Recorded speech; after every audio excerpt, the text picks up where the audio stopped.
Salut à tous, j'espère que vous allez bien. Aujourd'hui, je vous retrouve pour vous faire, on va dire un épisode 2, saison 2, épisode 2, de mes auteurs préférés. Et comme vous pouvez le voir sur le titre, aujourd'hui, je vous parlais de Guillaume Musso parce que c'est, après Franck Tillier, l'auteur que j'ai déjà le plus lu et l'auteur que j'apprécie le plus dans chacune de mes lectures en fait. Donc, je voulais absolument vous en parler. Par où commencer Guillaume Musso? Je pense que c'est l'un des auteurs le plus connus. Quand vous commencez à lire ou quand vous commencez à vous intéresser un petit peu plus à la lecture, je pense que c'est l'un des auteurs qu'on vous recommande le plus parce que c'est vrai que ça se lit déjà facilement, même si pour la plupart de ses romans, ça reste des petits pavés. Mais c'est surtout un auteur qui arrive vraiment à nous faire réfléchir énormément à chaque livre et c'est ce que j'adore chez lui et surtout le final de ses romans, à chaque fois ils sont exceptionnels et moi j'adore cet auteur notamment pour ça. Donc aujourd'hui, pour pouvoir vous présenter cet auteur correctement et pour pouvoir vous montrer pourquoi je l'aime, enfin pourquoi je l'aime, déclaration à Guigui, non pourquoi je l'apprécie en tant qu'écrivain, je vais vous présenter 3 romans, je vais essayer de vous présenter des romans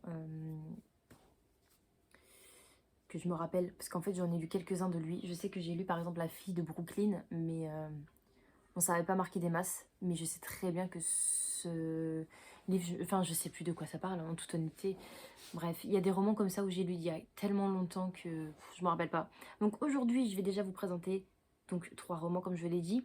Le premier, je voudrais vous parler de celui qui m'a fait aimer plus que tout Guillaume Musso. C'est le roman Parce que je t'aime, publié en je ne sais pas quelle année, il y a fort longtemps sûrement. Ce livre, il m'a tellement fait pleurer.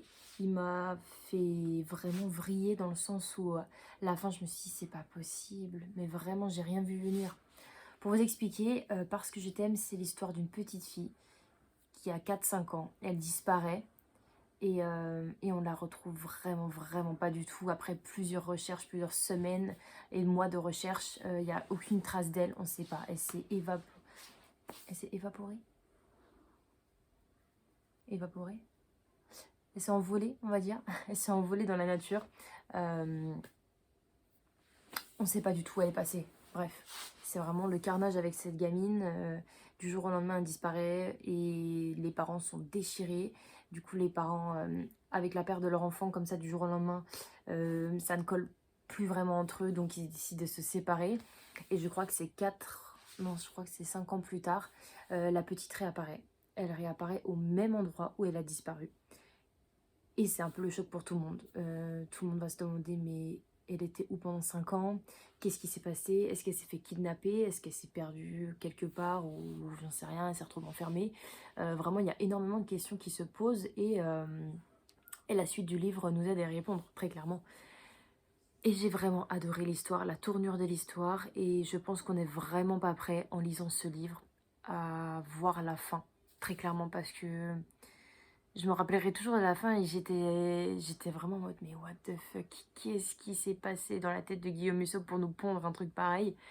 Et j'ai adoré, hein, très clairement, attention, j'ai adoré, c'est mon livre préféré de lui jusqu'à maintenant et je pense que je pourrais pas en démordre parce que c'est celui qui m'a le plus marqué en termes de finale et c'est l'un des livres je sais pas si c'est un des livres qui nous reste en tête en fait, même après la lecture. Et c'est pour ça que j'aime beaucoup Guillaume Musso parce qu'il arrive à faire ça avec quand même beaucoup de ses romans.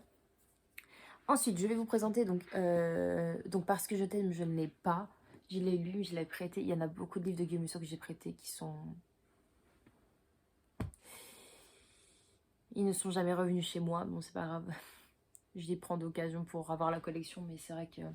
Il y a beaucoup de personnes qui ne me les ont pas rendus, mais bon, c'est pas grave, je les ai lus, donc c'est le principal. Je vais vous présenter également l'instant présent. Je vous l'ai déjà présenté dans un update lecture. L'instant présent, c'est un mec qui a un héritage d'un phare.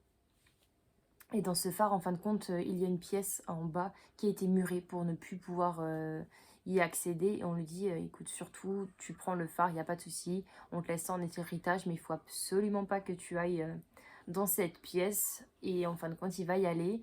Et en rentrant dans cette pièce, il va se réveiller. Mais 1 an plus tard, en plein milieu de Manhattan, je crois. Je sais plus où il est exactement. Mais en gros, il s'est pas réveillé là où il s'est endormi très clairement. il a un gros trou noir, il sait pas ce qui s'est passé. Il y a eu 1 an qui s'est passé entre le moment où il est rentré dans le pièce et le moment où il réapparaît en plein milieu de Manhattan. Et qu'est-ce qui s'est passé? C'est quoi ce phare? Pourquoi il se réveille 1 an plus tard? Toutes les personnes autour de lui se demandent bah, qu'est-ce qui s'est passé en fait? Il était où pendant 1 an? Vraiment, il n'y a personne qui l'a vu, alors que lui, c'est comme si ça s'était passé hier. En fin de compte, je disparais hier et aujourd'hui, je réapparais là. Non, non, en fait, il s'est passé quand même 1 an. Il y a des choses qui sont passées depuis le moment où t'es parti et le monde a changé autour de toi. Mais toi, ton cerveau, il est resté encore hier. Donc, c'est assez compliqué comme histoire. Il y a beaucoup, beaucoup de flashbacks. Il y a beaucoup de trous noirs. Il y a beaucoup de longueur, mine de rien, dans ce roman.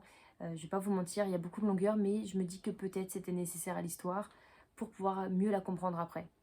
Dans tout ce qui se passe en fait par rapport à notre personnage qui s'appelle Arthur, il va se demander si c'est pas une malédiction, il va se demander si c'est pas, je sais pas moi, si c'est pas lui qui perd la boule en fin de compte, parce que vraiment c'est assez choquant de se réveiller tout le temps 1 an plus tard. Et cette malédiction va durer sur quelques temps quand même, parce qu'en fin de compte, il s'aperçoit que à chaque fois qu'il y a une émotion qu'il ressent, et à chaque fois qu'il ressent cette émotion, le mec qui disparaît, il réapparaît 1 an plus tard. Pour les personnes qui l'entourent, c'est assez frustrant, on va pas se mentir, et pour lui aussi, bien évidemment.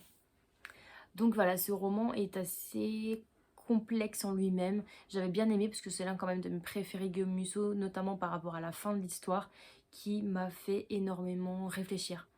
En même temps, elle nous met une claque un petit peu dans la tête, donc j'ai quand même bien aimé. Mais je vous le recommande parce que c'est un roman qui se lit facilement. On tourne les pages vraiment, vraiment rapidement parce qu'on a envie de savoir la suite. Et je recommande à 4000% celui-ci. Ensuite, le dernier que je n'ai pas non plus, il s'agit de Demain. Demain, c'est... Je me remémore en même temps parce que ça fait tellement longtemps, mon Dieu. En fait, Demain, c'est l'histoire de 2 personnes. Donc on a déjà... je connais plus les noms par contre, hein, je suis vraiment désolée. On suit une femme qui a eu quelques relations amoureuses qui ont mal tourné. Elle croit plus trop en l'amour et elle va sur un site de rencontre pour pouvoir parler à des personnes sans forcément sans forcément vouloir autre chose par-dessus. C'est vraiment pour rencontrer d'autres personnes et pouvoir parler tranquillement. Et on a un homme qui, de son côté, a perdu sa femme il y a quelques temps dans un accident de voiture. Je crois que c'est un accident de voiture. Et lui va essayer de se reconstruire petit à petit. Tous les deux vont commencer à parler. Et ils vont s'apercevoir qu'il y a un bon petit feeling entre eux. Et tous les deux se disent de leur côté, ok, bon, en fait, pourquoi pas? Même si j'y crois plus, pourquoi pas avec une personne comme lui, ça pourrait le faire. Et ils vont décider de se donner rendez-vous afin de se rencontrer. Ils passent la porte du restaurant, en fin de compte, à la même heure, au même moment, mais ils ne se croisent absolument pas. Ils ne se croisent jamais. Et ils vont commencer à s'échanger un petit peu plus de mails. Ils vont essayer de comprendre ce qui se passe parce que c'est pas normal en fait. Tous les deux étaient vraiment au même endroit, au même moment, mais ils ne se sont absolument pas vus. Je vous en dis pas plus du coup par rapport à ça. Moi, ça m'avait vraiment, vraiment fait kiffer du coup de voir la relation, mais moi je me suis dit mais qu'est-ce qui se passe et tout, genre ils sont comme moi, ils sont myopes, ils sont pas vus, j'en sais rien. Et en fin de compte non, l'histoire est très belle, est très bien indiquée et mine de rien je trouve que les choses sont bien ficelées pour le dénouement de l'histoire et j'ai adoré. Donc c'est vraiment l'un des romans que je peux vous conseiller de Guillaume Musso. Donc voilà, bah pour cette vidéo c'est terminé. J'ai pas fait énormément de... Je me rappelle plus énormément des livres de Guillaume Musso, donc c'est dommage. Vraiment, je suis désolée, j'ai essayé d'aller voir les résumés un petit peu avant. Ça n'a pas donné grand chose, mais bon. En tout cas, j'espère que cette vidéo vous aura plu. Si jamais vous avez un auteur préféré, ou même si vous avez un livre préféré de Guillaume Musso, n'hésitez pas à me le dire. Je pourrais peut-être le lire un de ces jours, étant donné que j'en ai quand même pas mal qui m'attendent dans ma pile à lire. Je vous souhaite de passer un bon week-end, on se dit à très vite pour une nouvelle vidéo. Bye bye!